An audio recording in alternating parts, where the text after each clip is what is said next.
Hello and welcome from a rather windy Manchester in England, the UK's third biggest city. Manchester has quite a cool reputation as being a very cool place, having a great vibe, people being very friendly. And yet despite it being the UK's third biggest city and it being the start of the Industrial Revolution, the place where the atom was first split, and being the birthplace of football, lots of people you talk to in London or the South, you mention Manchester and they've never been here. So, whoa, so windy. Let's have a walk around and see whether it's worth them having a visit, see what the vibe is like. The everyday people. I like the people. I don't know what this place is, but I love it. I don't know anything about it. Manchester! I wasn't taking the piss either, by the way, when I said about it being the home of football. There's obviously two big teams here, Manchester United and Manchester City. I don't support either, by the way. But it's the first ever professional football league in the world, founded in 1888, I think it is, something like that. So yeah, fun fact, home of football, professional football.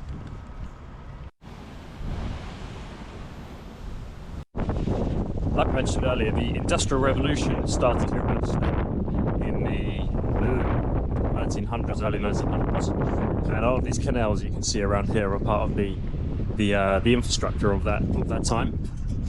And you can see everywhere that the industrial past of this place, all the big cotton mills.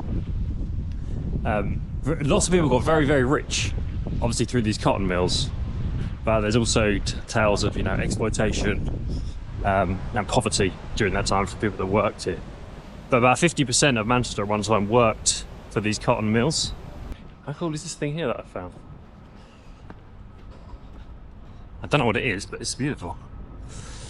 Some like Latin writing or something on it. It's a Roman fort, apparently. This is where Manchester began, here, 1700 years before the great industrial changes. There's a lovely man, and this is the original gate. How beautiful.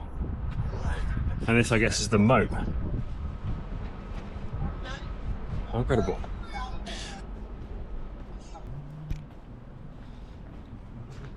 There's a pretty epic music scene here in Manchester. It's produced a lot of incredible bands. The Smiths, Joy Division, the Stone Roses, and obviously Oasis. Now we've got to talk about Oasis. Man, they are obsessed with them here. They love them. They really do.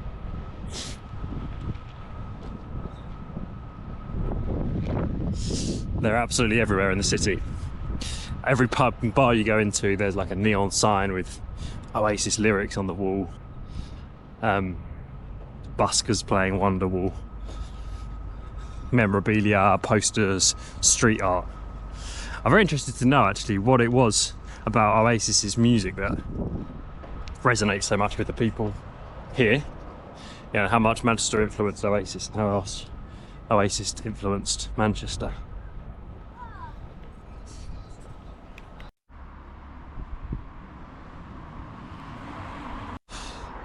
Imagine this. It's 1996.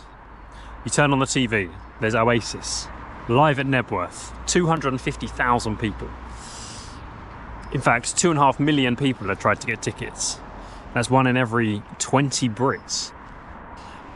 That's not a gig, that's a national event. And yet, 10 years earlier, Noel and Liam, living on this council estate, in this house here with their mum, where their mum still lives actually, despite Noel or Liam, one of them, offering to buy her a castle.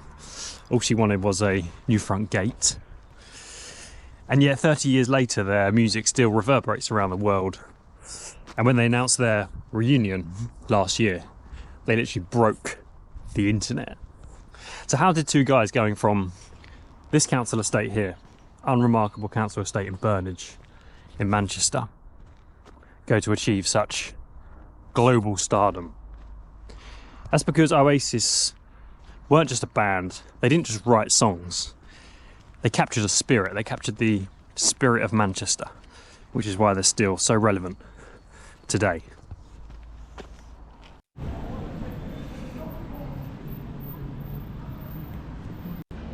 This store here, Microdot, is owned by a guy called Brian Cannon, who played a big part in Oasis history. He was the designer, or the graphic designer for a lot of their album covers, including the first one, Definitely Maybe, and What's the Story, Morning Glory. I doubt he's in today, but let's go and have a look and see what they have inside. Lots of Oasis memorabilia. I'm with Frank, who works in Microdot. What is it about Manchester that resonates so much with Oasis music and the people? I think it's the everyday people, to be honest with you. You know, I think what Oasis captured was the working class element of Britain, you know, and especially Manchester. Yeah. So I think it still kind of lives through the city, you know, the legacy of Oasis and the other bands as well.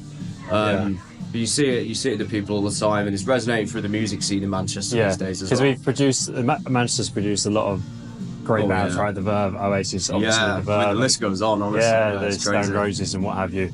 And what is it about Manchester that produces such good bands like this? Oh, it's a good question, that, you know. There must be something in the air. Yeah. I'm not sure exactly what it is, I couldn't tell you, but I mean, the people of Manchester in general, you know, they're very down to earth, the salt of the earth. And the thing I noticed from moving here is one of the first interactions I had was the postman coming to my door, and he said, "Morning, mate, how are you?" And I thought, "Who are you talking to?" Like, yeah. So where I've lived before, you know, they just don't have that sort of down to earthness, I guess. Yeah. So. And you're selling lots of like Oasis memorabilia and stuff in here.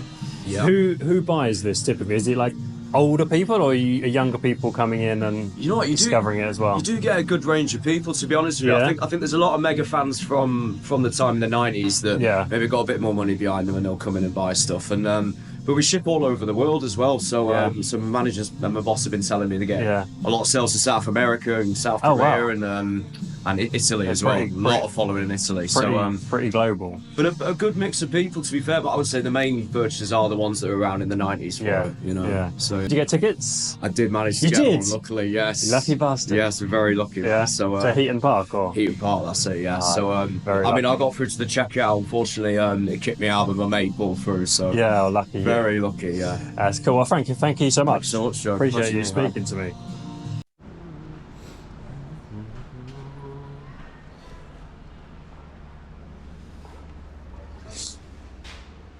This is the coolest thing we've seen. This is the original fireplace from the Definitely Maybe cover shoot. How cool. In Bonehead's apartment, Len here. If you're watching this, chances are you're probably not subscribed because this is a fairly new channel. So if you're liking it at all, give it a subscribe. It would be greatly appreciated. Thank you. Now, to understand Oasis, you have to understand Manchester. Manchester was a working class powerhouse built on graft and grit and hard work.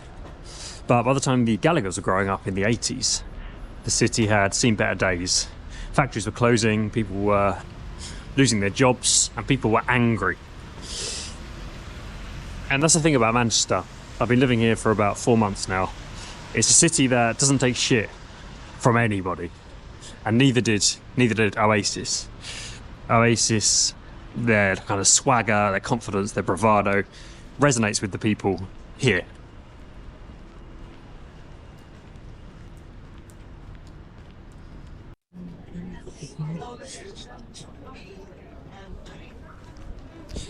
This is the northern quarter of Manchester. Very cool, etchy, retro vibe. And it's very true what Frank said. Everyone here is very, very friendly compared to London and the south. My favourite Oasis quote is Noel talking about Liam, because they hated each other. He said about Liam, he's the most angry man you'll ever meet. He's like a man with a fork in a world of soup. It's super cool. It's a bit like Manchester, I guess. Semi-angry people, but having a great time and being big. Northern Quarter people. Ian, what do you like about Manchester? I like the people. Yeah? I like the setting. Yeah? Yeah. What makes it different to like other cities like London, for example? For example, I would say most of the people are quite inviting and and warm. Manchester has a very nice cathedral. Yeah. I don't know anything about it, but I wanted to show you 'cause it's very beautiful. Another fun fact about Manchester. The game of Quidditch from Harry Potter was invented here. J.K. Rowling was staying in a hotel in Manchester and she came up with the idea. Don't know where the inspiration was, but hey. And changing the subject, football is obviously a big part of Manchester culture. Here is the Football Museum. I'm from Manchester. Yeah. And what do you like about Manchester? What's cool about it? And why is it cooler than all the other cities? It's just a lot of creativity as well, isn't it? Yeah. It's a lot of like creative. Yeah, You both creative, so what do you both do? Fashion photography. Yeah? Styling. Yeah. I know you know the song, sing it with me. Yeah, no time. Yeah. What's the verdict? Well, obviously I'm a little bit biased because I fairly recently moved here and I love it. But the common theme throughout Manchester is it's the people that make Manchester, the people that live here, how friendly they are, how open, how warm, how inviting. One great example of this is when we fairly recently moved, we were ordering some beers at a bar and we were talking amongst ourselves how great Manchester is. And the guy behind the bar joined in and we said, yeah, we've just recently moved here. And he said, well, in that case, have these beers on us, on the house. And that's happened twice since we've been here. We've had free beers. That would never ever happen in London. So yeah, come, experience it, experience the culture, have a good night out for less of a budget than you need in London, for example. Maybe see you here one day.